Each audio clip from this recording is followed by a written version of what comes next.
Hola a todos, bienvenidos a un nuevo video. Espero que el video de hoy les guste. El video de hoy es acerca de el amor como tema principal en mi canal, como algo que he estado reflexionando muchísimo. Tengo muchos videos acerca del amor, desde la perspectiva griega, desde una perspectiva más filosófica.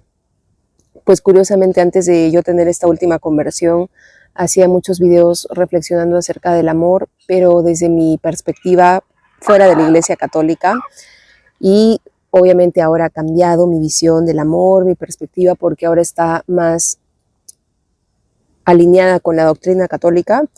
Pero pues como anécdota, tengo todos estos videos que han quedado ya en el recuerdo, en el historial del canal, en donde yo intentaba entender el amor, más desde la parte neurobiológica.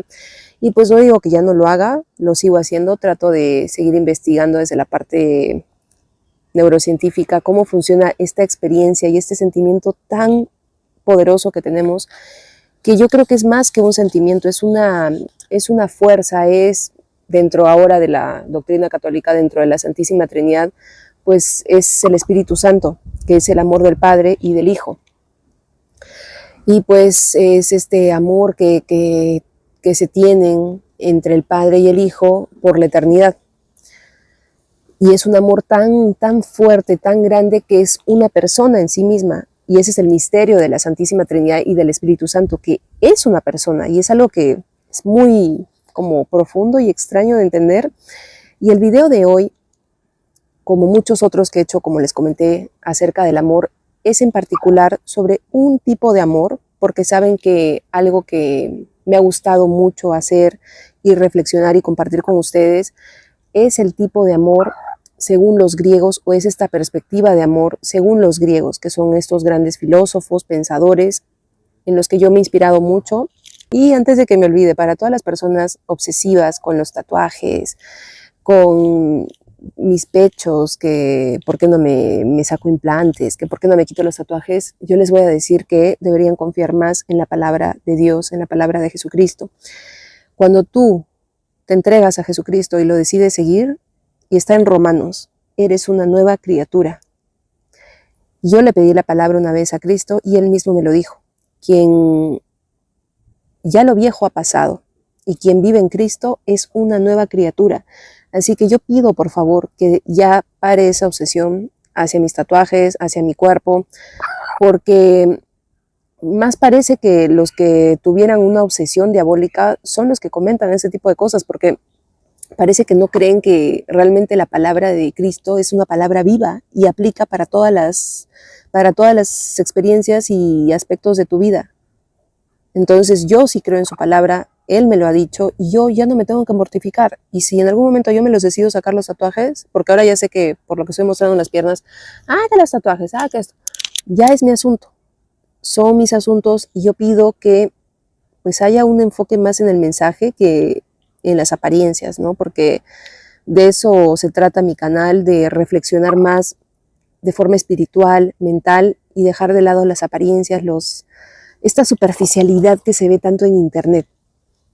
Entonces, volviendo al tema del amor, saben que admiro mucho la forma en la que los griegos estudiaban el amor, porque realmente se apasionaron en entender el amor como esta experiencia que todos venimos a sentir, a vivir aquí en el mundo, pero desde diferentes aspectos, basándose en el tipo de relación, y ellos lo categorizaban según la relación.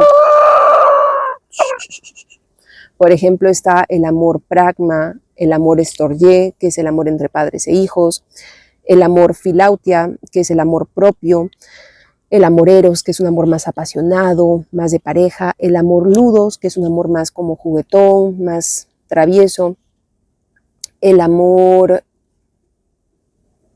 filia, que es el amor entre amigos, y el amor ágape, que es el amor hacia Dios y el amor de Dios hacia la humanidad. Y precisamente el tema de este video es acerca, estos mosquitos, acerca de el amor filia. Y es algo que a mí me tiene fascinada, porque el ejemplo más perfecto de este tipo de amor que es el amor entre amigos, es la relación que tuvo Pedro, San Pedro, con nuestro Señor Jesucristo. Y creo que esta historia vale la pena reflexionarla. Es una historia bellísima, bellísima de amor, filia, que resalta mucho estos altibajos que se dan en las relaciones entre amigos, momentos de traición, momentos de mucha pasión, momentos en donde Pedro defiende a Jesucristo, momentos en donde Jesucristo tiene mucha paciencia con Pedro, y cómo se va construyendo a lo largo de sus historias, o bueno, de la historia de Pedro, una amistad que dura por toda la eternidad, al punto en el que Jesucristo le entrega las llaves del reino a Pedro. Y cómo esta amistad es el origen de la Iglesia Católica. Entonces, en este video vamos a reflexionar a profundidad acerca de esta amistad entre ellos, desde la perspectiva griega, y de este amor tan bonito que es el amor filia. Y pues, como les comenté al inicio, los videos que yo compartí en el canal estaban muy enfocados en el amor eros, que es entre pareja, entre un hombre y una mujer, este amor más pasional, más romántico, que da origen a la vida. También hice muchos videos acerca del amor propio, el amor filautia, que es el amor es el amor propio hacia uno mismo, que es el más difícil de experimentar hoy en día, en mi opinión, porque estamos en un sistema y en una cultura moderna en la que estamos en una competencia constante, y es muy difícil poder aceptarse como uno es sin estar comparándose con otros, sin estar rivalizando con otros. Y también por la industria musical, pues, y la industria del entretenimiento, somos influenciados constantemente en la manera en la que nos relacionamos y en la manera en la que nosotros experimentamos el amor. Y pues la música está más orientada en el amor eros. Las canciones casi todas son acerca de este tipo de amor, ¿no? El eros, el amor romántico entre pareja, canciones de despecho, canciones de enamoramiento, pero son pocas las canciones que hablan de una amistad, que hablan de un amor propio o de un amor ágape. Entonces también hemos sido influenciados mucho por la industria del entretenimiento, y creo que esta va a ser la primera vez que voy a hacer un video en mi canal de YouTube acerca de este tipo de amor, que es el amor filia, que es el amor entre amigos. Y el ejemplo perfecto que lo tenemos en la Biblia, en las Sagradas Escrituras, es el de la amistad entre Jesucristo y San Pedro. ¿Cómo comienza esto? Este amor es un amor que redime. El primer encuentro que tiene Jesucristo con Pedro es cuando están en el mar de Galilea, y es ahí donde Jesucristo le dice: sígueme y te haré pescador de hombres.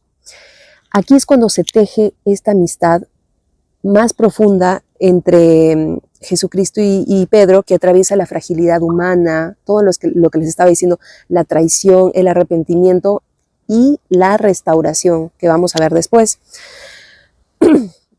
Entonces Pedro, quien era un impulsivo pescador, se convierte ahora o después en una roca.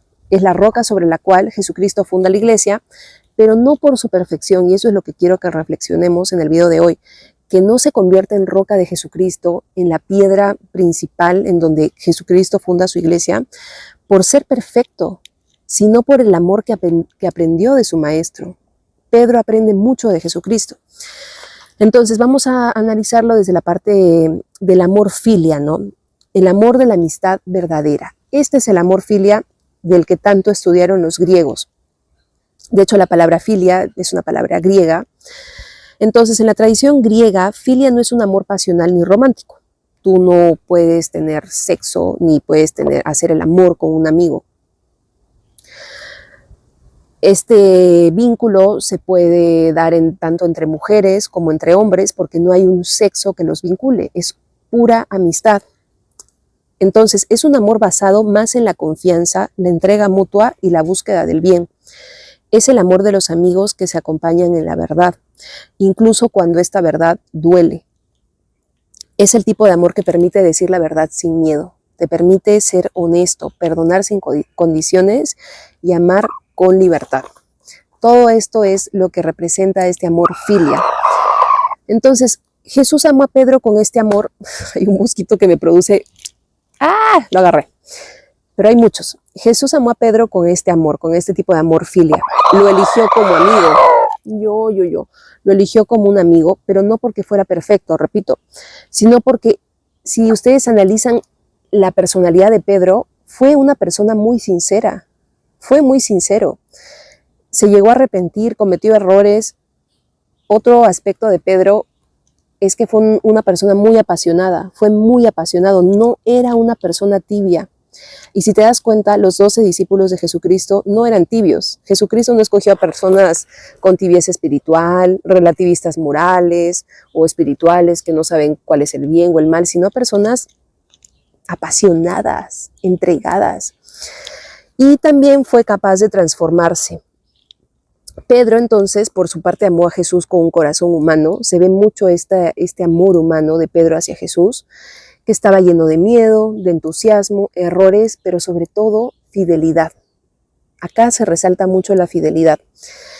¿Qué momentos hay de amor y fragilidad dentro de esta historia tan bonita de amor entre Pedro y Jesús? Pedro fue testigo de los milagros de Jesús.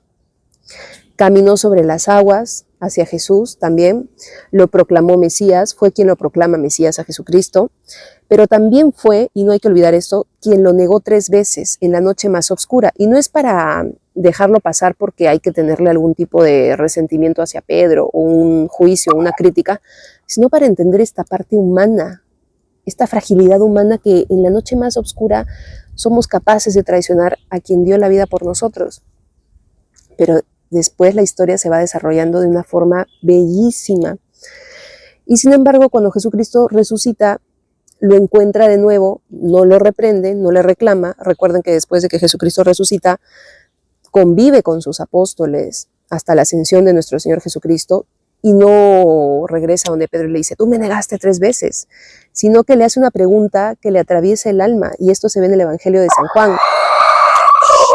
Capítulo 21, versículo 15, le dice, Simón, hijo de Juan, ¿me amas? Y aquí lo bonito es que le pregunta 3 veces, restaurando esa confianza entre Pedro y Jesús, después de haber sido traicionado igualmente 3 veces antes de que cante el gallo, como este gallo que tengo acá. Entonces, esto se ve en el Evangelio de Juan, capítulo 21, versículo 15, que Jesucristo en medio de una fogata, en una escena muy bonita, le pregunta a Pedro 3 veces, ¿me amas? Es profundamente significativo en griego, y esto es algo que quería aclarar, que los evangelios, incluyendo el de Juan, se escribieron en griego koiné.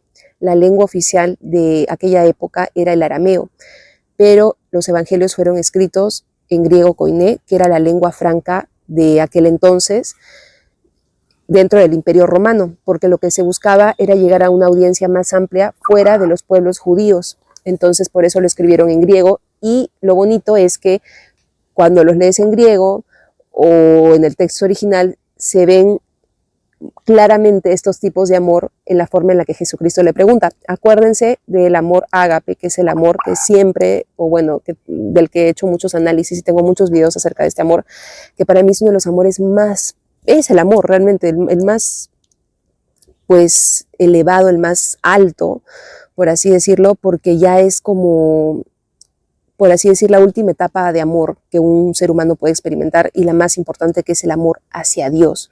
No la llamaría la última, sino la más como elevada, porque no hay como un principio ni un final, sino como la forma de amor más elevada, y es la más difícil porque implica un sacrificio, una renuncia y un amor redentor, que es un misterio que nosotros tratamos de comprender desde nuestra naturaleza humana y nos sobrepasa, porque curiosamente este amor proviene del Espíritu Santo, y por eso es que te lleva a sentir esta pasión, como en el caso de Pedro, llegar a morir por el Maestro. Entonces, en este evangelio que está escrito en griego, Jesús le pregunta 2 veces usando la palabra agapasme. Acuérdense que ágape viene del amor divino. Según los griegos, este amor de Dios hacia la humanidad y de la humanidad hacia Dios, que es un amor incondicional, que es también un amor hacia la humanidad, amar al prójimo, amar al mendigo, al ladrón, a todos, sin condiciones, sin restricciones. Es el amor más expansivo. Y le pregunta 2 veces usando la palabra agapasme, que significa me amas con amor divino, absoluto. Aquí Pedro le responde ambas veces, filosé. Yo cuando leí la primera vez este evangelio, yo dije, qué feo. Fue lo primero que se me pasó por la cabeza. Dije, qué raro, ¿por qué Pedro le responde así a nuestro Señor Jesucristo? Si Jesucristo le está respondiendo, ¿me amas? ¿Por qué Pedro le responde como con esa tibieza, ¿no? Tiene también su significado. Es porque Pedro en ese momento no se sentía digno pues de alcanzar ese nivel de amor de Jesucristo y no quería prometerle un amor que quizás no iba a cumplir y prefirió ser más humilde y responderle con una sinceridad más grande. Entonces le dice, sí, Señor, te quiero. Cuando Jesucristo le pregunta 3 veces, ¿me amas, Pedro? Pedro, en vez de responder pues apasionado como la primera vez, una noche antes de la pasión de nuestro Señor Jesucristo, que le dice, yo daré la vida por ti, ¿por qué no me permites seguirte, Señor? Y pues es como más apasionado. Esta vez Pedro se ve en esta parte del Evangelio mucho más contenido, más comprometido con sus sentimientos, porque ya lo negó a Jesucristo. Entonces esta vez parece que ya no quiere fallarle y prefiere prometer un amor que sí puede cumplir, un amor más humano. Entonces le responde ambas veces filosé, que viene a ser te quiero como amigo, con un amor humano. Y finalmente Jesús desciende a su nivel, desciende al nivel de Pedro y le dice finalmente fileisme, o sea, en la última pregunta ya no le dice me amas, sino le dice me quieres. O sea, Jesucristo desciende a su nivel, es decir, vendría a ser me amas más con un amor de amigo, me amas como amigo. Entonces esta escena es desgarradora, es hermosa, porque se ve que Cristo desciende a la humanidad de Pedro. No exige un amor perfecto, sino un amor sincero que Pedro le puede dar, que es el amor de un amigo arrepentido. ¿Qué más? Luego se ve cómo este fuego que hay entre Pedro y Jesucristo se va transformando a la amistad. Ellos viven muchas experiencias como amigos de las que podemos aprender muchísimo. Entonces, en ese momento en el que Pedro pues responde 3 veces, sí, te quiero, es restaurado. En ese momento se ve cuando Jesucristo restaura a Pedro después de su negación de 3 veces. Entonces Jesús no solamente lo perdona, sino que confirma en él su vocación, apacienta mis ovejas. Esta es la señal de que el amor filia, cuando es verdadero, tiene el poder de redimir incluso la traición. Qué poderoso es el amor entre amigos, qué fuerte es el amor filia, que puede restaurar incluso una traición. En Jesús la amistad no es frágil ni pasajera, es un compromiso eterno que se sostiene en la gracia. Y lo bonito es que esto se puede comprobar cuando Jesucristo le dice, todo lo que ates en la tierra quedará atado en el cielo, y le entrega las llaves del reino de los cielos. O sea, realmente es una amistad que dura por toda la eternidad. Se ve tan bonito como Jesucristo cultiva esta amistad aquí en la tierra para mantenerla en la eternidad. Entonces, la amistad con Cristo transforma a Pedro desde dentro. Ya no es un pescador de hombres. Acuérdense que al inicio le dice, ¿no? Serás pescador de hombres. Y ya no es tampoco un líder temeroso que niega a Jesucristo, sino que se convierte en un testigo del resucitado, en mártir del amor y en un hombre que da la vida por su amigo. Entonces, ¿qué reflexión podríamos sacar de esta primera parte? Cuando el amor filia se eleva. La amistad de Pedro y Jesús nos recuerda que Dios no solamente quiere ser adorado, sino también amado como amigo. Y esto también nos sirve para ver a Dios ya no como ese Dios distante, a pues la Santísima Trinidad, a Jesucristo, como esa imagen del Mesías, de nuestro Salvador, como algo distante, sino como algo más íntimo, como un amigo capaz de entendernos con nuestras debilidades, limitaciones, miedos, y capaz de perdonar incluso las cosas que uno mismo no se siente capaz de perdonarse. A veces nosotros no nos perdonamos, pero Jesucristo ya nos perdonó y lo demuestra con esta redención que le hace a Pedro cuando están en esta fogata después de su resurrección. ¿Qué más? Este amor filia es el puente entre el cielo y la tierra. Es el amor que sostiene a los que caen, que perdona sin condiciones, que permanece incluso cuando uno niega 3 veces y aún así regresa. Pedro amó con un corazón humano. Aquí se puede ver la parte humana de nuestro amor, que es más limitado, ¿no? No se puede comparar al amor divino, que es infinito. Y Jesús lo acoge con un corazón divino. Así es la verdadera amistad con Dios. Eso es lo importante de este video, poder entender cómo podemos tener una amistad sincera con Jesucristo, entendiéndolo o aprendiendo de esta relación que tuvo con Pedro. Dios no exige la perfección. A veces nosotros somos muy duros con nosotros, me pasa, queremos ser perfectos, pero tenemos que entender que Dios no exige la perfección, solo pide sinceridad, que aceptemos nuestras limitaciones y capacidades para que así Dios nos pueda restaurar. No se rompe con el pecado tampoco y se renueva con cada frase, Señor, tú sabes que te quiero. Cada vez que podamos cometer un error y nos arrepintamos, podemos decir lo mismo que le respondió Pedro, Señor, tú sabes que te quiero, fallé, cometí muchos pecados, me arrepentí, pero tú sabes que te quiero, sigo aquí. La amistad entre Jesús y Pedro es una fidelidad que redime y transforma. Ahora vamos a verlo ya desde la parte bíblica, con los relatos bíblicos. Una mirada bíblica, espiritual, a este amor filia en su relación entre Pedro y Jesús. Podemos ver primero que hay un llamado. Vamos a ver la primera parte, ¿no? Cuando hay este llamado, Jesús ve a Pedro antes de que Pedro vea a Jesús. Esto quiere decir que Jesús ya te escoge antes de que tú siquiera lo escojas a él. Esto se ve en Mateo 4, versículo del 18 al 19. Caminando junto al mar de Galilea, vio a dos hermanos, Simón, llamado Pedro, y Andrés, su hermano, y les dijo, venid en pos de mí y os haré pescadores de hombres. Eran dos hermanos, Andrés y Simón, llamado Pedro.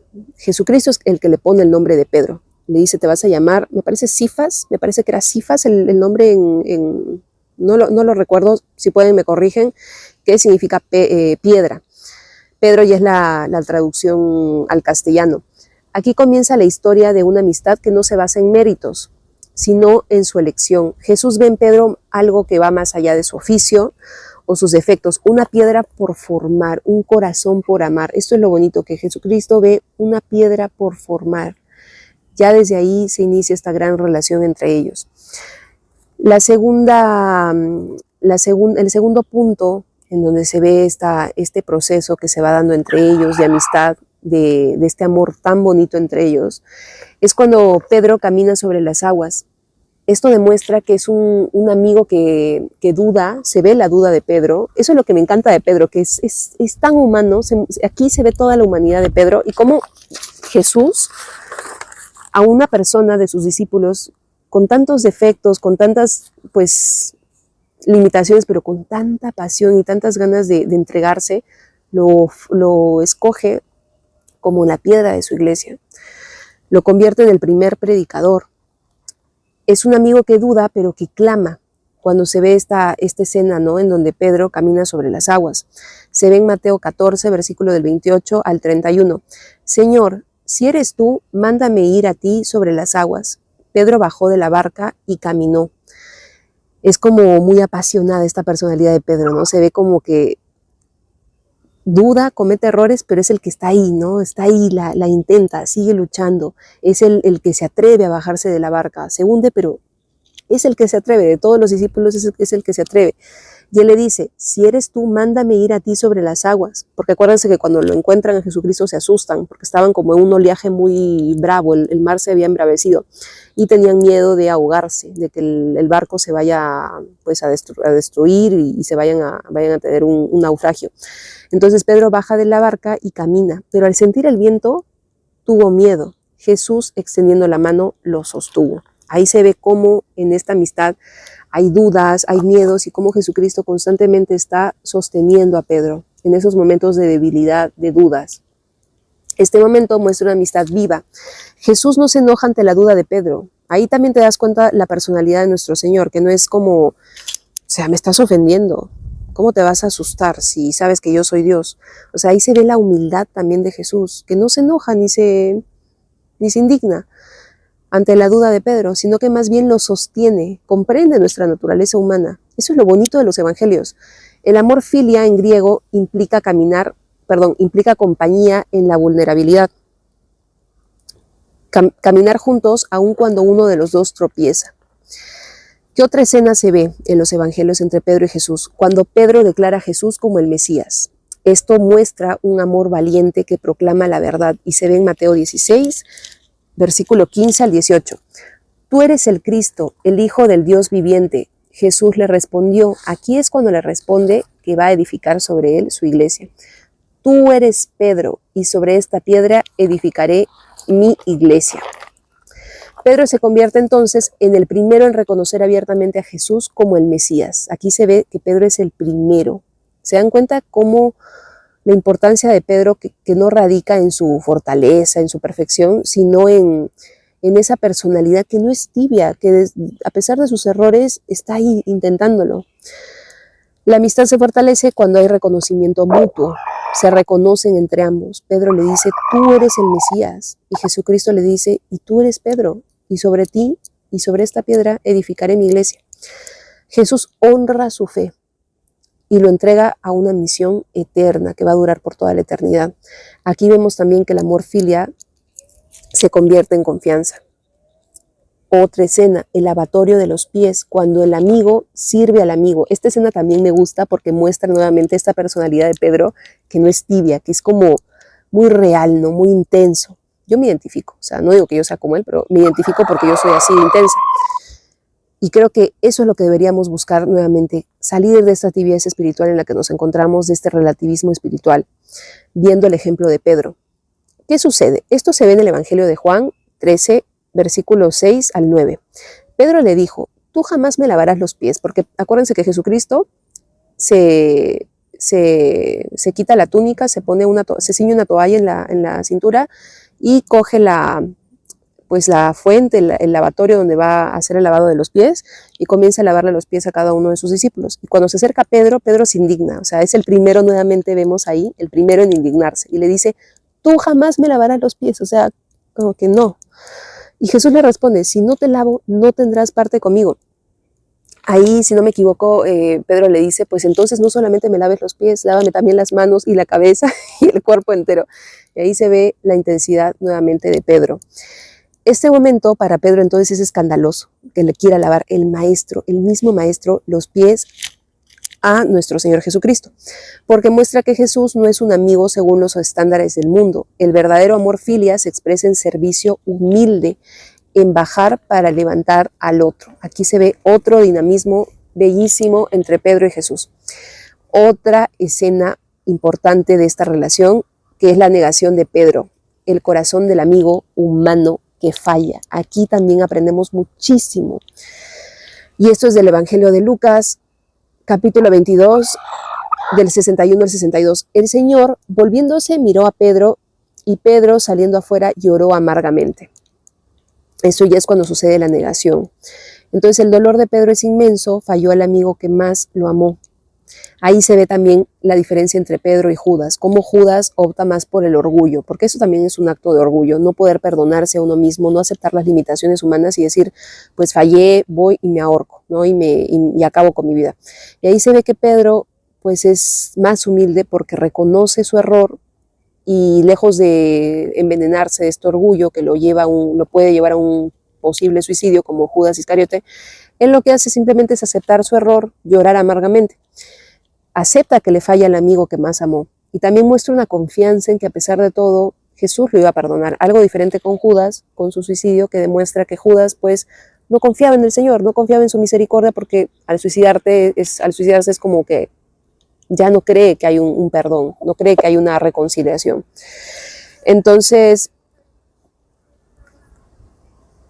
esa mirada que el Señor le da a Pedro en este Evangelio, cuando dice el Señor volviéndose miró a Pedro, no es una mirada de condena, es una mirada que le dice de alguna manera, aún te amo a pesar de haberte equivocado.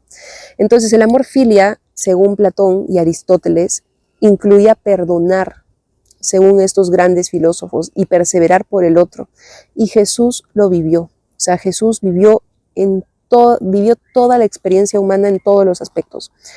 Otra escena es la triple declaración de amor, la restauración del vínculo herido entre ambos, que esto ya lo hemos visto hace un momento, que es del Evangelio de San Juan, cuando le pregunta, ¿me amas? Y eso está en griego, le pregunta 2 veces, ágapasme, Pedro le responde, filose, y la tercera vez Jesús le pregunta, fileisme, ya Jesús se baja, ¿no?, a la condición más humana de aceptar ese amor más filial, porque pues este amor ágape no es para todos, no cualquiera lo puede experimentar, porque este amor ágape al final sí lo llega a experimentar Pedro, o sea, Pedro sí llega a sentir este amor ágape, y lo vamos a ver más adelante con el martirio de Pedro. También vamos a analizar qué sucede, por qué Pedro es crucificado, cómo muere, en qué contexto muere. Entonces Jesús le pregunta en la tercera vez, fileisme, que quiere decir, ¿me quieres ya como amigo? Y ahí es cuando Pedro se entristece y le dice, Señor, tú lo sabes todo, tú sabes que te quiero. y pues ahí le hace como una especie de, eso lo vamos a ver más adelante, pero le hace como una especie de profecía, ya anunciándole cómo iba a morir Pedro. Entonces ahí se ve esa ternura y esa pedagogía divina en este diálogo. Jesús desciende a la medida del amor que Pedro le puede dar y lo acoge así. La filia de Pedro, es decir, este amor filial, aunque es limitado, es sincero. Y ahí es Jesús que lo confirma cuando le dice, apacienta mis ovejas. Otra escena, la escena de Pentecostés, que es la amistad. Ahí se muestra ya que la amistad se convierte en una pasión misionera, en un fuego misionero. Ahí es ya cuando comienza Pedro a cumplir su misión, a realizar su misión. Y eso se ve en Hechos 2, versículo 14. Entonces Pedro, poniéndose en pie con los 11, alzó la voz. Y ahí es cuando comienza a proclamar. Ya se comienza a ver que ahí está este trabajo de misionero, de proclamar el evangelio, de anunciar la palabra. Entonces, el mismo que niega a Jesús ahora lo proclama públicamente, pero con valentía. Y esta transformación es un fruto de una amistad auténtica con Cristo, que está cultivada en el amor, la confianza y el perdón. Otra escena que se ve entre ambos, el martirio de Pedro. Aquí vamos a entrar a la parte de el martirio que tiene este amigo al final. Entonces, en la tradición cristiana afirma que Pedro fue crucificado en Roma, muerto cruz abajo, cabeza abajo, por su humildad y por su amor al Señor.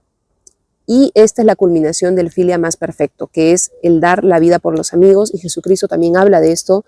Dice, no hay amor más perfecto de quien da la vida por sus amigos. Y al final Pedro cumple con esa palabra de Jesús. Eso es lo más bonito. Y esto se ve en el Evangelio de Juan, versículo 13. Nadie tiene amor más grande que el que da la vida por sus amigos. Y Pedro vive esta frase hasta las últimas consecuencias. Y pues como una reflexión final, esta amistad entre Pedro y Jesús no fue ni ideal ni perfecta. Se ve que no es algo perfecto porque estamos hablando del Creador, Dios y un humano. Y este es un reflejo de algo que debemos también hacer nosotros y entender nosotros. Esta relación, muchas veces nos frustramos porque queremos ser como Dios o amar como Dios y queremos estar a su altura y nos olvidamos que somos humanos y que Jesús ya vino a experimentar la vida humana y que ya conoce nuestras limitaciones. Se puede ver en estas citas con Pedro, en estas experiencias con Pedro, que Jesús ya nos conoce nuestras limitaciones como humanos y que debemos aceptarlo, entender que tenemos limitaciones, pero no ser tibios y ser perseverantes en este amor filia que debemos tener con Dios. Entonces, no solamente podemos tener un amor ágape con Dios, con la Santísima Trinidad, sino también un amor filia, un amor de amistad. Y para esto debemos tener confianza en Dios, en que Dios nos va a entender con nuestras limitaciones. Entonces, esta amistad no fue ideal ni perfecta, fue real, profundamente humana y redimida por el amor. Jesús no buscó a un amigo impecable, sino a un corazón ardiente, apasionado, aunque sea frágil. Y Pedro representa a todos los que aman a Dios sinceramente, pero no perfectamente.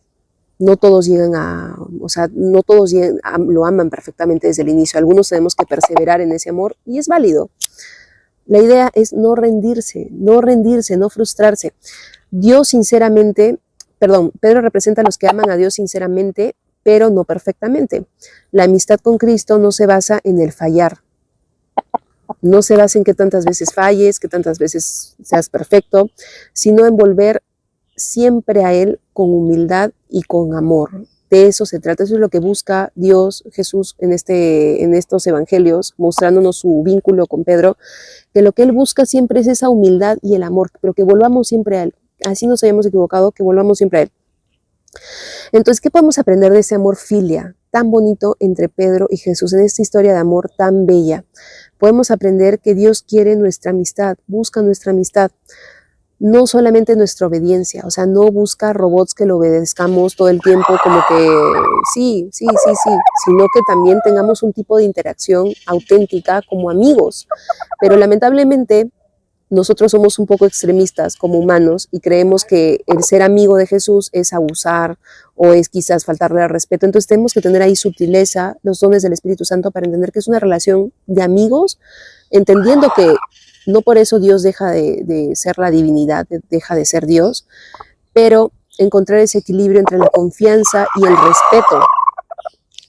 Entonces, Jesús, otra reflexión o otra enseñanza de este amor entre ellos es que Jesús sí puede descender a nuestro nivel emocional para restaurarnos. Sí es capaz de descender a nuestro nivel emocional y se ve, y lo ha dejado claro en los evangelios, cómo Jesús desciende a nuestro nivel emocional porque comprende que tenemos limitaciones emocionales. Y la verdadera amistad incluye perdón, misión, servicio y fidelidad. Sobre todo eso, fidelidad. No importa que tantas veces hayas fallado, que esté siempre ahí. ¿Qué más? ¿Qué más se puede aprender de esta relación? Que hay una promesa de Jesús, cuando le dice, tú eres Pedro y sobre esta roca yo edificaré mi iglesia, que se ve en Mateo 16, versículo 18 al 19. Y yo te digo que tú eres Pedro y sobre esta piedra edificaré mi iglesia. Por eso lo escogió a Pedro, por su fidelidad, no por ser el más perfecto de los apóstoles. Y las puertas del Hades no prevalecerán contra ella. A ti te daré las claves del reino de los cielos. Lo que ates en la tierra quedará atado en los cielos. Entonces, cuando nos muramos y vayamos al cielo, espero que todos lo logremos, pues aquí nos vamos a encontrar es a Pedro, que está ahí con las llaves del reino. Entonces, ese es un momento clave cuando Jesús cambia el nombre de Simón a Pedro, que es Petros, que significa roca, y le confía 3 cosas. Aquí se ve que le confía 3 cosas a Pedro para ser su roca fundamental de la iglesia. Ser la piedra fundacional de la comunidad de los creyentes. Las llaves del reino, le entrega las llaves del reino, que es un símbolo de autoridad. O sea, es algo figurativo, pero también literario. Podemos entenderlo como este símbolo de autoridad, lo que vienen a hacer ahora los papas, que se ve como en Isaías 22, donde se habla del mayordomo real también. Y también le da el poder de atar y desatar, es decir, de tomar decisiones vinculantes en la comunidad cristiana. A eso se refiere con atar y desatar. Decisiones vinculantes, por ejemplo, disciplinarias, doctrinales, espirituales. O sea, esa confianza es la que le da Jesús a Pedro, el primer fundador de la iglesia. Entonces ahí es cuando Pedro recibe este encargo fundacional. Y aunque la iglesia sea de Cristo, Pedro es su fundamento visible en la tierra, es la parte humana, la parte pues terrenal, ¿no? Que Jesucristo deja en este planeta. ¿Qué más podemos ver desde la parte ya de liderazgo de Pedro? ¿Cómo comienza a trabajar Pedro ya después de la resurrección?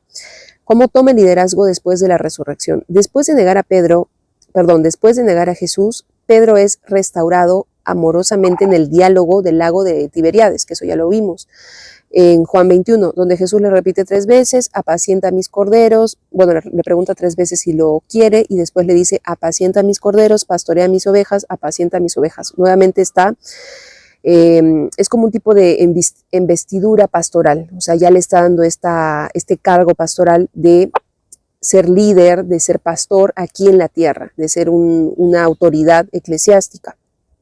Entonces esto es más que perdón, ya le está dando una vestidura pastoral. Ahí Jesús le confía su rebaño a Pedro, Pedro se convierte ya en un pastor universal y lo demás es historia, pero igual vamos a verlo en este video. Entonces ahí ya le anticipa este papel de papa que va a tener Pedro, que ya tiene después. ¿Qué más? En Pentecostés se ve la primera prédica de Pedro, ya se puede ver este trabajo de proclamar el evangelio, de llevar la palabra, como misionero también, y la iglesia nace. En Pentecostés es cuando la iglesia ya comienza a nacer visiblemente porque hace una prédica, Pedro. Es súper larga, la voy a tratar de resumir. Esto está en Hechos 2, 14 al 41. Entonces Pedro, poniéndose en pie con los 11, alzó la voz y les habló. Aquel día se unieron unas 3,000 personas. Entonces aquí ya se ve que hay como una prédica, ¿no? de Pedro, que es el primer discurso de Pedro en Pentecostés. Esto está en la Biblia de Jerusalén. Vamos a leer desde el versículo 14 hasta el 24, para resumirlo, porque es súper largo, lo pueden encontrar en la Biblia. Dice, levantó su voz y les habló: judíos y todos los que vivís en Jerusalén, que os sea notorio esto y prestad atención a mis palabras. Estos no están borrachos, como vosotros pensáis, pues no es más que la hora tercera del día. Más bien es lo que fue dicho por el profeta Joel: sucederá en los últimos días. Dice Dios: derramaré mi espíritu sobre toda carne, vuestros hijos y vuestras hijas profetizarán. Y esto es lo que ya estamos viviendo. Vuestros jóvenes verán visiones y vuestros ancianos soñarán sueños. Y aún sobre mis siervos y mis siervas derramaré mi espíritu en aquellos días y profetizarán. Haré prodigios arriba en el cielo y señales abajo en la tierra: sangre, fuego y columna de humo. El sol se convertirá en tinieblas y la luna en sangre, antes que llegue el día del Señor grande y glorioso, y todo el que invoque el nombre del Señor será salvado. Israelitas, escuchad estas palabras: Jesús el Nazareno, hombre acreditado por Dios entre vosotros con milagros, prodigio y signos que Dios hizo por medio de él entre vosotros. Como vosotros mismos sabéis, a este, entregado según el designio y la presencia de Dios, vosotros lo matasteis, clavándolo en la cruz por manos de impíos. Pero Dios lo resucitó, librándolo de los dolores del Hades, pues no era posible que la muerte lo retuviera bajo su dominio. Entonces, aquí en Pentecostés se ve la primera prédica de Pedro, ya como papa. Ya la iglesia ya nace visiblemente, porque habían como unas 3,000 personas. Entonces, este momento ya marca este nacimiento visible y público de la iglesia. Pedro es el primero en predicar, es el primero en hablar, en predicar a Cristo resucitado, crucificado, y en invitar a la conversión y al bautismo. ¿Qué pasa después? Vamos a ver qué sucede después, qué temas políticos suceden y cómo es que Pedro termina crucificado. Entonces, ese discurso no es casual, es el cumplimiento de lo que Jesús le había dicho, pero actúa como líder, vocero y roca sobre la cual empieza a expandirse la iglesia. Ahí ya se ve este rol de liderazgo de Pedro adentro de la iglesia, que es el que actualmente tienen los papas. ¿Qué más? ¿De qué otra forma entonces Pedro comienza a ejecutar este trabajo como piedra de la iglesia? Pedro guía a la iglesia primitiva y comienza a tomar decisiones clave. Vamos a ver las decisiones que toma Pedro, las decisiones clave. Y esto se ve en el libro de los Hechos. A lo largo del libro de los Hechos vemos a Pedro que comienza a sanar en el nombre de Jesús, ya comienza a realizar sanaciones. En Hechos 3 comienza a presidir el primer juicio del Sanedrín a los apóstoles. Esto se ve en Hechos 4. Corrige los pecados internos en la comunidad, en Ananías y Zafira, Hechos 5. Abriendo la fe a los gentiles. Los gentiles son todos los pueblos no judíos. Así se les denominaba en ese entonces a todas las comunidades no judías, los gentiles. Entonces le abría la fe a los gentiles. Eso es de Hechos 10 con el centurión Cornelio. Y también presidiendo el primer concilio de Jerusalén. Pedro está en el primer concilio de toda la historia de la iglesia. Acuérdense que han habido varios concilios a lo largo de la historia y Pedro es el que preside el primer concilio, que es el de Jerusalén, que se ve en Hechos 15, en donde toma la palabra y da dirección. Entonces, ahí se ve cómo esta amistad, a pesar bueno, ya después de la resurrección de Jesucristo, sigue vigente, se sigue manteniendo ya a pesar de que Jesucristo ya no esté físicamente aquí. Obviamente espiritualmente sí, se ve como Pedro mantiene esa fidelidad con Jesucristo. O sea, esa amistad no acaba con la ascensión de Jesucristo a los cielos, sino que se mantiene con la labor de liderazgo de Pedro en los primeros años de la iglesia, en cómo comienza a fundarse la iglesia. No sé si se han preguntado, ¿cómo es que comienza la iglesia católica? O sea, Jesucristo le da este papel a Pedro de ser este misionero, de ser la piedra sobre la que va a fundar la iglesia, pero ¿cómo la funda? Ya estamos viendo. Comienza a estar preside el primer concilio, le abre la fe a los gentiles, comienza a sanar, comienza a hacer prédicas, se ve la primera prédica en Pentecostés. Entonces sí se ve esta fe activa de Pedro, se ve que sí cumple con esa profecía que le hace nuestro Señor Jesucristo. Entonces ahí se muestra su rol pastoral, doctrinal y organizativo. O sea, miren cómo una persona tan frágil, capaz de haberlo negado, después cómo puede restaurarse con todas estas labores. Y pues obviamente habían otros líderes, habían otras personas también, pero Pedro es la figura principal. Eso es lo bonito, que Jesucristo no escogió como al más fuerte, sino al más leal, a la persona que estuvo siempre presente. ¿Qué más? ¿De qué otra forma Pedro ejecuta la profecía de ser la piedra sobre la que Jesucristo iba a edificar su iglesia? Con su testimonio de la tradición, Pedro en Roma y su martirio. La tradición cristiana sostiene que Pedro llegó a Roma, fundó allí la comunidad cristiana y murió mártir bajo el emperador Nerón. Esto fue alrededor del año 64 después de Cristo y fue crucificado de cabeza, como ya lo vimos, por humildad. Y pues ahí ya se ve que es la sede del Vaticano, porque es el corazón de la Iglesia Católica en la tumba de San Pedro, que está debajo de la Basílica de San Pedro. Yo tuve la oportunidad de viajar allá, no sé si encuentre fotos para ponerlas aquí en el video. Estuve allá en el año 2018. Recuerdan que en un story time les conté que tuve un viaje como a 7 países en el año 2018 con mi exnovio, con uno de mis exnovios ateo, que pues ya les comenté que viajamos a Tierra Santa y pues tuvimos conversaciones donde me comenzó a meter la idea de que Jesucristo no existió y pues ya saben quién estaba ahí detrás, ¿no? Moviendo todo. Y con este novio también dentro de estos 7 países visitamos Roma, visitamos Italia, estuvimos en el Vaticano y la verdad que sí fue muy bonito. Tuve la oportunidad de estar ahí en Roma. No llegué a ver el Papa, me acuerdo, pero sí estuve en la iglesia de San Pedro, en la Basílica, y pues ya desde la parte arquitectónica, la construcción es como, tiene una forma como si fueran 2 brazos que estuvieran abrazando a la comunidad, si la ves desde arriba, y tiene toda su explicación también arquitectónica. Entonces, esta es una señal de que la iglesia fue fundada por Cristo y tiene un fundamento apostólico visible y tangible. ¿Qué más? ¿De qué otra forma desempeña Pedro su labor como la piedra de la iglesia? Esta labor como sacerdote, como un apóstol ya papa. Pedro como primer papa.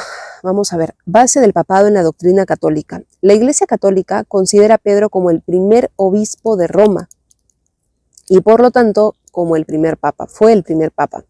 Entonces a partir de él se establece la sucesión apostólica, es decir, que cada papa es sucesor de Pedro, no solo en función, sino en espíritu y en autoridad pastoral. O sea, cada papa tiene una conexión con Pedro, con San Pedro. Con aciertos, con desaciertos, tiene una conexión con Pedro, una sucesión apostólica. ¿Qué dice el Catecismo de la Iglesia Católica? Me parece que es el numeral 881. El Señor hizo de Simón solo, al que dio el nombre de Pedro, la roca de su iglesia, le confió las llaves de ella, lo instituyó pastor de todo el rebaño. Este encargo de atar y desatar fue confiado también al colegio de los apóstoles, unido a su cabeza. ¿Y qué reflexión podemos sacar de aquí, de todo este trabajo que vino haciendo Pedro después de la resurrección de Jesucristo, cómo proclamó el Evangelio, todo lo que fue, todo el trabajo que fue teniendo? Es que no fundó la iglesia por decisión propia, no fue porque Pedro lo haya querido, fue Jesús quien lo eligió. Jesús lo escoge, lo transforma y lo envió. Y por alguna razón también permite que sucedan estas cosas que se ven en los evangelios de traición, que dude de si se ahoga o no cuando está caminando sobre las aguas, porque de alguna manera ahí también vemos cómo Jesucristo lo está preparando para lo que iba a pasar después de que Jesucristo se vaya, de que Jesucristo ascienda a los cielos, para que Pedro tenga esta fortaleza de liderar la iglesia y se ve como de manera profética y simbólica, cómo Jesucristo le va preparando el alma, el espíritu, esa fortaleza espiritual, de, pues, a pesar de tener miedo de ahogarse, confiar que tiene ahí a su Salvador, que no va a permitir que se ahogue, de, a pesar de haberlo traicionado, que lo va a perdonar. Es como una preparación que se ve que nuestro Señor Jesucristo hace ya con Pedro, porque sabía el trabajo que él iba a hacer posterior a su resurrección. ¿Qué más? Entonces, Jesucristo lo transformó, lo envió. Su vida entera ya de Pedro se puede ver que estuvo marcada por el amor, la caída, la fidelidad renovada Y esto debemos tomarlo como un modelo para todos nosotros, que no se trata de esa perfección, porque nos vamos a los extremos y queremos ser perfectos, si no, no funciona, sino de entender nuestra parte vulnerable, nuestra parte humana. Entonces ahí se ve que Pedro funda la iglesia con el corazón, la funda con el corazón, con su predicación y sobre todo con su sangre, como vamos a ver más adelante. Y sobre esa roca, Cristo sigue edificando hasta hoy. Ya vimos la parte del discurso de Pedro en Pentecostés, que está en Hechos 2, que es súper largo. Hay una parte que también me gusta, que es... Ahora vamos a ver la parte política. ¿Por qué Pedro es asesinado en martirio? ¿Por qué muere? ¿Qué pasó? Que en esa época estaban bajo el imperio de Nerón. ¿Y por qué lo manda a matar a Nerón, a Pedro? Sucede un incendio en Roma en el siglo 64 después de Cristo, ya 64 años después de Cristo. Pues ya Pedro tendría ¿cuántos años? ¿Cuántos años habrá tenido Pedro ahí? Unos casi 90 años, se podría decir, como unos 90, 80 y tantos años. Allá Pedro era anciano. Miren toda esta fidelidad que tuvo de haber proclamado el Evangelio durante 64 años después de Cristo. O sea, no se rindió en 64 años. Entonces, ¿qué pasa? Que hay un incendio y Nerón necesita un chivo expiatorio.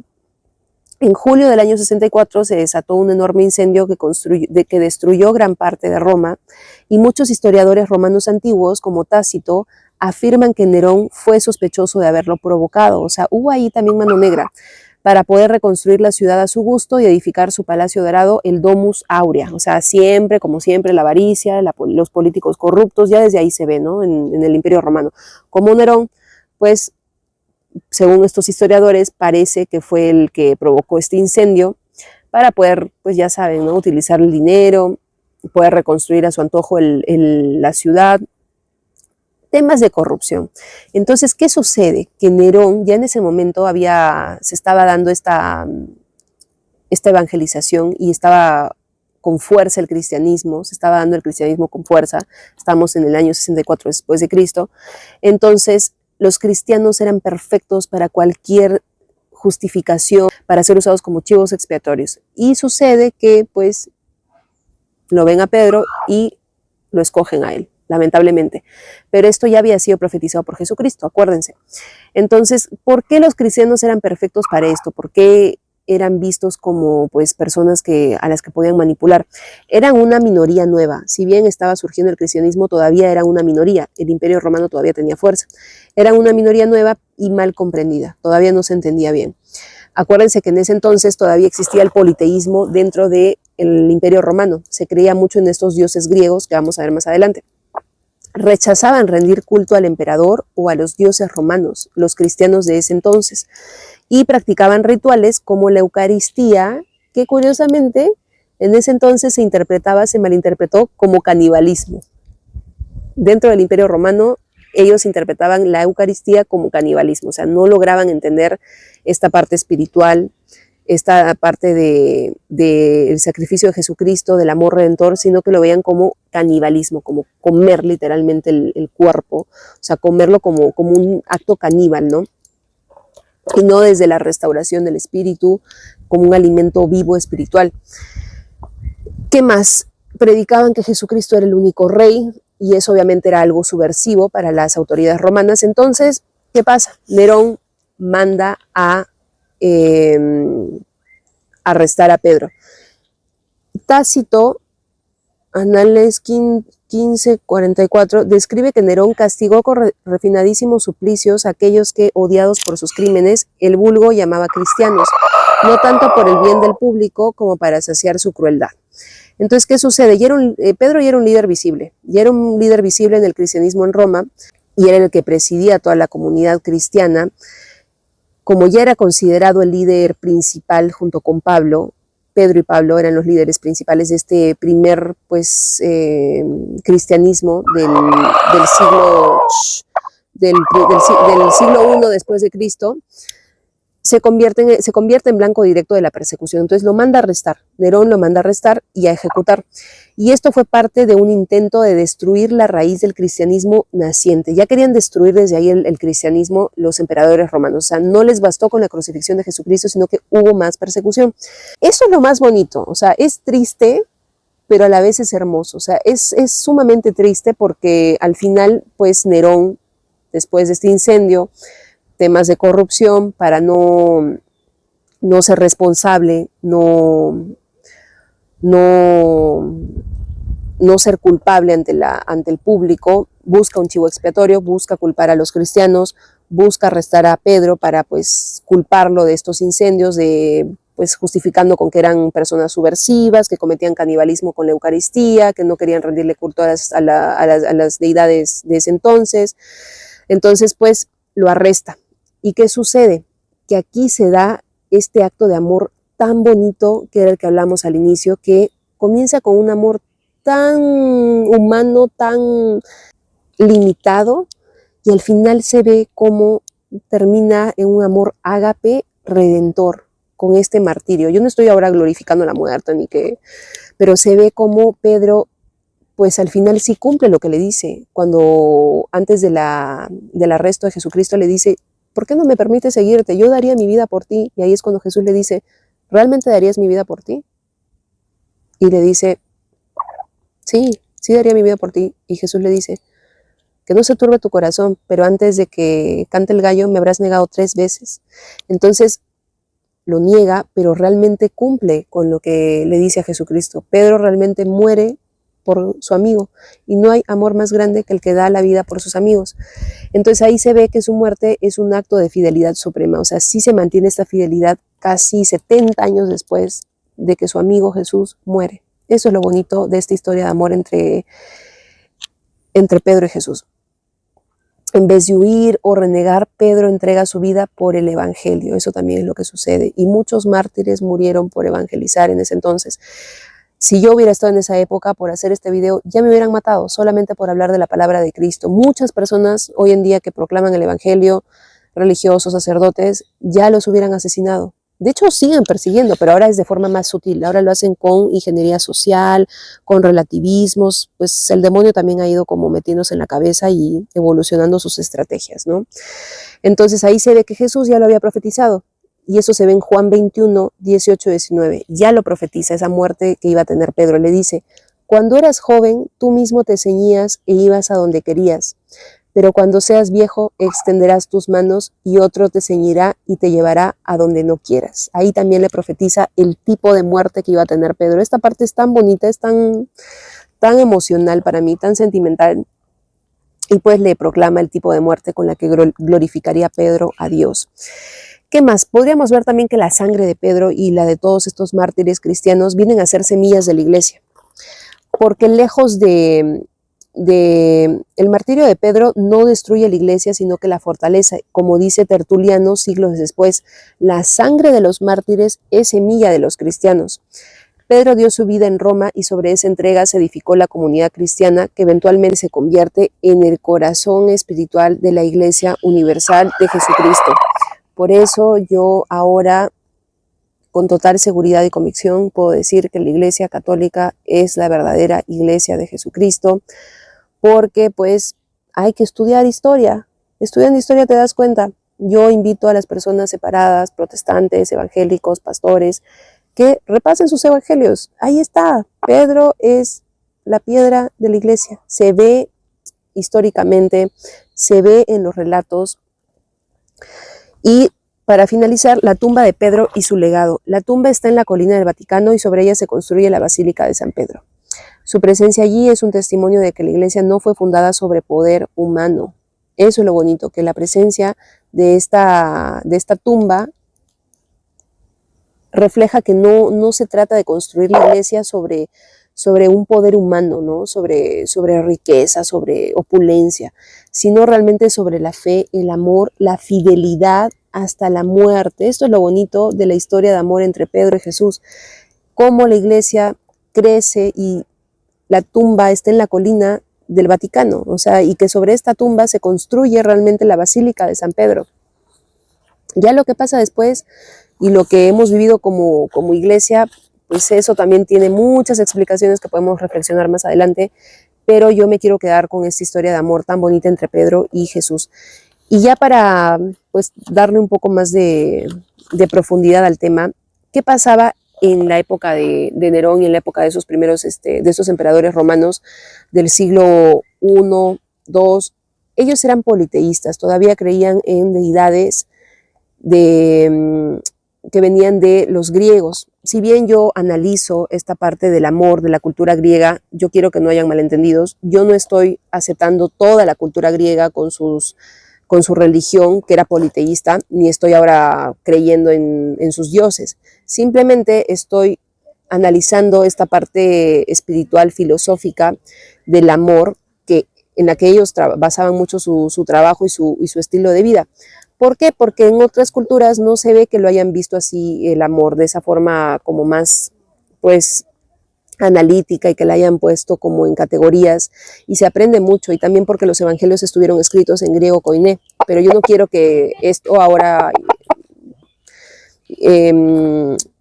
cree malentendidos de que yo pues estoy a favor de la cultura griega, porque también soy politeísta, o sea, nada que ver, yo soy católica, pero sí me gusta estudiar la filosofía griega por la forma en la que ellos categorizan el amor, porque son los únicos que realmente categorizaron el amor. Y si bien el amor es una experiencia como universal, que no entiende de divisiones, la forma aquí, humana, en la que lo venimos a experimentar, sí se puede entender por divisiones por el tipo de vínculo. Por ejemplo, el vínculo de Jesús y Pedro fue un vínculo de amistad.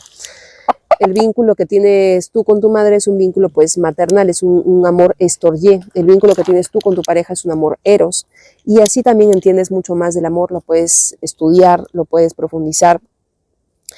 Pero pues en la época romana ellos tenían deidades griegas. Por ejemplo, ellos creían en Júpiter, que es un dios griego, o Zeus, era el Zeus griego, que era el dios supremo del panteón romano. Regía los cielos y el rayo. Era el protector del Estado romano, a menudo asociado al poder imperial. Se le rendía culto en el templo de Júpiter Capitolino en Roma. O sea, había tenían muchos templos construidos inspirados en sus deidades, toda su arquitectura bellísima de Grecia. Les voy a poner también fotos de mi viaje a Grecia, que fue en esta misma fecha en la que hice el viaje a los 7 países que ya les comenté. También tuve la oportunidad de conocer estos templos griegos cuando estaba estudiando arquitectura, y la verdad que se me hizo tan impresionante esa arquitectura, una arquitectura bellísima, cómo erigían estos templos pues en honor a sus deidades, y cómo tenían un concepto de las proporciones, de la belleza tan pero tan elevados, que eso admiro de los griegos, no su politeísmo, pero esa dedicación que tenían y esa excelencia, ¿no? Por buscar la excelencia en tantos aspectos, en la salud, en la mente, en la belleza, en las proporciones, esa conexión que tenían con lo bonito, como buscar la mejor versión en todos los aspectos de ellos, ¿no? Que llegaron a estudiar hasta el amor. ¿Qué más? Tenían a Juno, que es la Hera griega, que es esposa de Júpiter y diosa del matrimonio y la familia. Era protectora del Estado y del honor femenino. Tenían también a la diosa Minerva, que es la Atenea griega, que era la diosa de la sabiduría, las artes y la estrategia militar. Neptuno, que es Poseidón griego, era el dios del mar, los terremotos y los caballos. Entonces, imagínense en esa época pues, romana, siglo I después de Cristo, todavía rendían culto a esas deidades. Los emperadores querían que todos le rindan culto, y pues aparecen los cristianos con esta fe de que hay un solo Dios, que vino su Hijo, que dio la vida por nosotros, y pues los romanos lo interpretaban como algo subversivo. ¿Qué más? Estaba Plutón, el Hades griego, el dios del inframundo y las riquezas subterráneas, menos adorado públicamente, pero era temido y respetado. Estaba la Hestia griega, que es Vesta, que era la diosa del hogar y del fuego sagrado. Tenía un templo muy importante en Roma, cuidado por las vírgenes vestales, quienes debían permanecer puras. Y estaba Venus, que es la Afrodita griega, diosa del amor, la belleza y la fertilidad. Lo curioso es que hoy en día, con este neopaganismo que estamos viviendo, se ve como parece que no se ha aprendido nada del cristianismo en algunos lugares, y que la gente como si hubiera retrocedido, y todo lo que hemos ganado pues en fe, en fortaleza, todos estos testimonios como el de San Pedro, parece que para algunas personas tristemente pues no dejan ningún tipo de impacto, porque hoy en día se ve que hay personas que todavía creen en estas deidades griegas, romanas. Imagínate, en diosas griegas, en Venus, Minerva. O sea, se ve que hay un neopaganismo, y pues ahí hay diablo detrás que está metiendo la cola. Para no llenarlos de tanta información, estaba también Marte, que es el Ares griego, Apolo, ¿qué más? Y habían otros cultos populares en tiempos de Nerón, que fue quien mandó arrestar y crucificar a Pedro. Estaba el culto imperial, divinización del emperador, o sea, también había un culto imperial. Los emperadores también tenían pues esta soberbia arrogancia de querer ser divinizados. Nerón como emperador era objeto de culto semidivino, o sea, los emperadores romanos eran considerados semidivinos. Entonces imagínate pues este Nerón que ve a Pedro con ese amor a Cristo, esa divinidad, ese amor hacia la divinidad, que pues le resulta una amenaza. Entonces, este culto era especialmente en las provincias orientales. A los cristianos se les acusaba de ateos por no ofrecer sacrificios ni incienso al emperador o a su genio, espíritu divino. O sea, ya había este choque espiritual, ¿no? ¿Y por qué los cristianos eran perseguidos? Aquí vamos a ver por qué eran perseguidos los cristianos. Porque no rendían culto a ninguno de estos dioses, todos estos dioses que ya hemos mencionado. No ofrecían sacrificios en los templos tampoco, solo adoraban a Jesucristo como único Dios verdadero, lo que se percibía como arrogante y antisocial en ese entonces. Y rechazaban el culto imperial, lo que los hacía enemigos del orden romano. O sea, no, obviamente ya después de haber visto a Jesucristo en su esplendor, con su belleza, sus enseñanzas, que le iban a rendir culto a un emperador romano que se creía semidivino. Entonces, pues por eso también se entiende el martirio de estos primeros cristianos, de Pedro. Y pues como conclusión, en esa Roma que estaba dominada por muchos dioses y formas de culto, los cristianos proclamaban una sola fe, un solo Dios y una sola esperanza, Jesucristo resucitado. Pedro, Pablo y tantos otros mártires no murieron solamente por la política, sino también por negarse a adorar a los ídolos y confesar a Cristo con fidelidad absoluta. O sea, esa fidelidad los llevó al martirio. Entonces, por eso es que Pedro es una de las figuras más apasionadas del Evangelio. Por eso me gusta mucho la historia de Pedro, porque pues es este amor pasional hacia Cristo. Y algo que también me había olvidado, aparte de todas estas experiencias que ya hemos analizado de Pedro, que muestran este carácter tan, que no es tibio, ¿no? Que es tan intenso, que es entregado y pues real, humano, con errores.